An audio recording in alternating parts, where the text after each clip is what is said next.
Hello，大家好啊！今天的话，给大家录制一期，就是我在申请美国旅游签证时所准备的材料。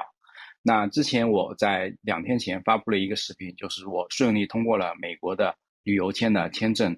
那还没有观看的朋友们呢，可以到我的主页，然后去找到那一期视频，可以观看一下。那这一期视频呢，作为我上一期视频的一个后续啊，我想跟大家说一说我在准备美国旅游签的过程当中，我都准备了哪些材料。这一期的视频录制完成了之后呢，如果有跟我相同情况的朋友们呢，也可以参照我的准备的这些材料，去在美国大使馆做面签。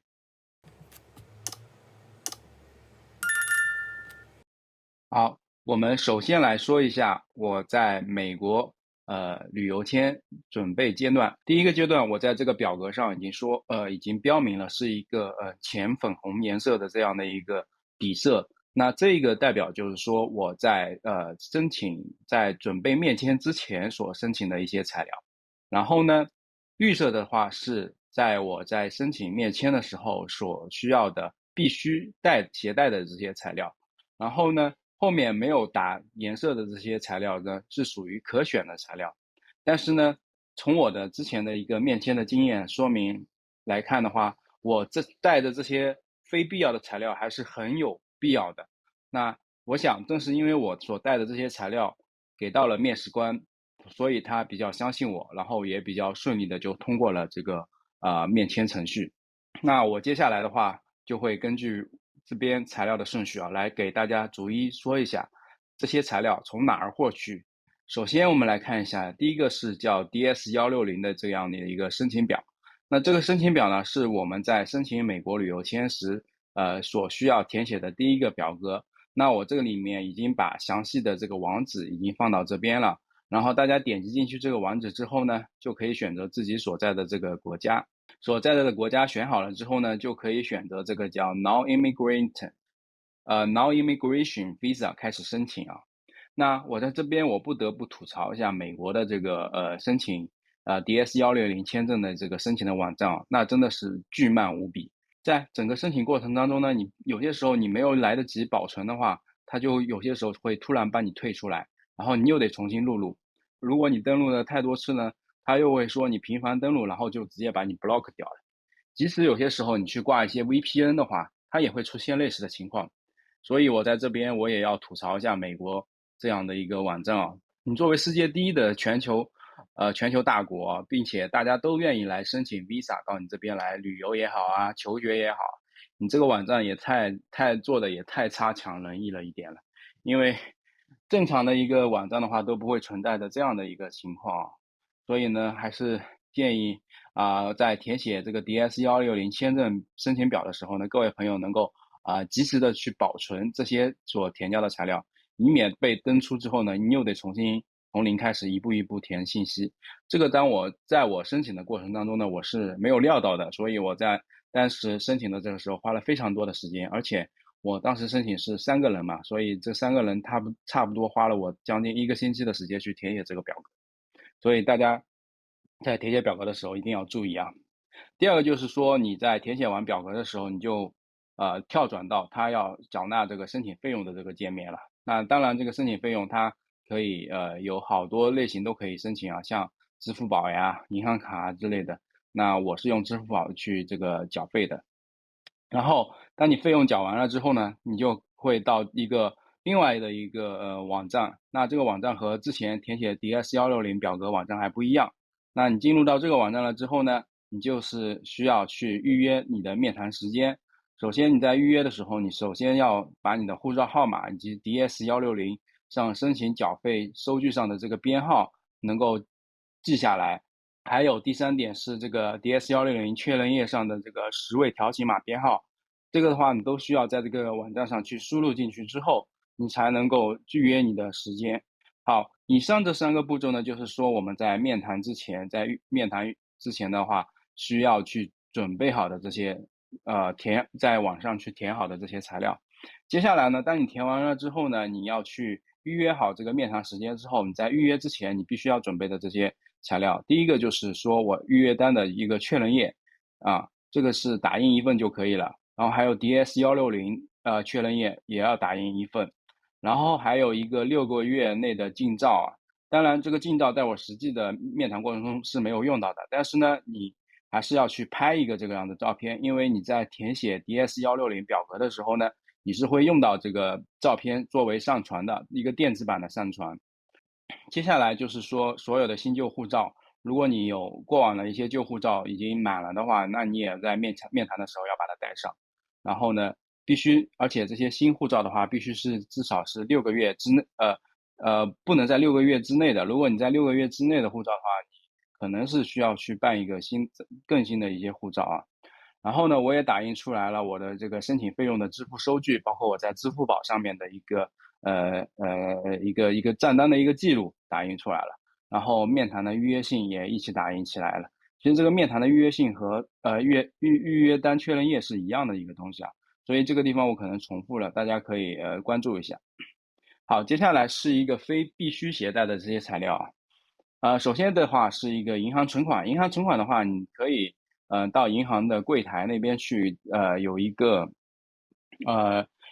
个去柜台去办一下你的，比如说你的银行存款的一个证明的一个材料。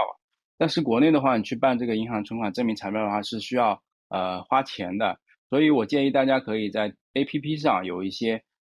电子的比如说它有一些月度账单啊之类的，我觉得也是可以用的。然后有月度余额存款证明，这些东西都是可以用的。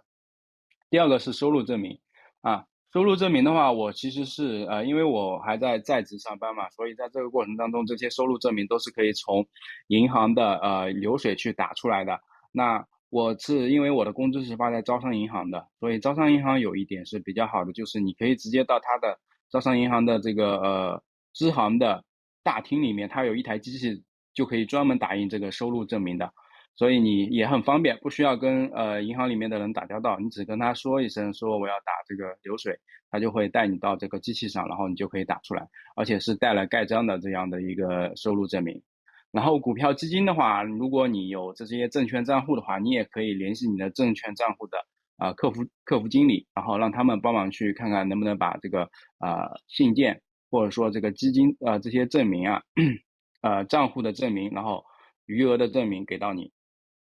然后还有一个是这个纳税单，纳税单的话，你是因为我们有那个每年都要那个申报纳税嘛，所以在那个申报纳税的那个APP 里面是可以把这个纳税单给直接打印出来的，电子版的，然后你把它打印成纸质版。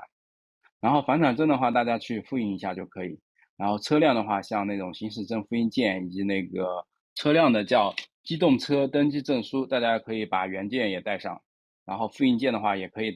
复印一份。然后行程单的话，这是很重要的，就是你在填这个 DS160表格的时候，其实你已经填了行程单了，所以这一块的行程单的话，你一定要跟 DS160表格上保持一致。那我们当时填 DS160的时候呢，没有记住这个 DS160表格上到底填了哪些地址，所以搞得我们很尴尬。那这一点的话，也是我们在当时在面签的时候也比较担心的一点。万一他问你的一些行程单的话，你行程单上的一些地址，你和你填 DS160表格的时候不一致的话，那这个时候呢，他就会对你产生怀疑。所以这个地方给大家提一个醒，就是你在填 DS160表格的时候，里面的一些行程地址的话，就马上把它记录下来或者截图下来，然后后面你做行程单的话，就可以参照这个做一个行程单。然后毕业证和学位证都是原件，然后身份证的话，正反面复印件以及原件都可以带上。然后像结婚证的话，也是可以有原件和复印件都带上。然后户口本的话，你也可以带上你的原件和复印件，以及在职证明。然后在职证明的话，你可以找你单位的 HR 去开取在职证明。然后这个里面会有一系列的一些表格模板，你需要都把你的信息都在这个模板上去填写，比如说像申请人的职位啊、工资啊、入职时间以及是否在这个期间有一些休假的一些制度，能够确保你能够在美国去旅游，或者说如果你是去赴美参加商务活动的话，你需要有一些邀请函等等。那这个的话最好是英文版的，虽然的话面试官的话他懂中文，但是你还是给到他英文版比较好。然后还有一个就加盖公章的单位营业执照，这个大家的话也可以问行政去要一下。然后还有一个是全家福的照片，大家可以在面签的时候把它带上。然后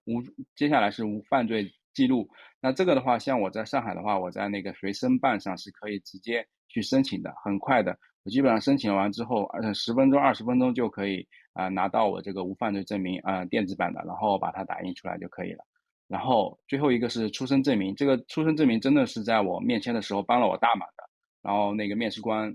问我要了这个小孩子的出生证明，那这个出生证明的话，我就拿给面试官看了。那出生证明的话，一般是小孩子出生之后你在医院那边就可以办理的。如果你的出生证明少掉了，或者说找不到了，那最好还是咨询一下当地的派出所，看看能不能开具一个出生证明。好的，以上就是我申请美国旅游签所有的这些资料带上的所有资料，也是分享给大家。如果后面的话大家需要有这一份原件的话，也可以在那个评论区留言给到我，然后我会把这个这份表格可以分享给大家。然后呢，大家看到这个表格的时候就一步一步去准备。然后祝大家在以后的申请美国旅游签证的时候呢，都能够非常的顺利。好的，今天视频就录到这里，谢谢大家，欢迎大家点赞和加关注，谢谢。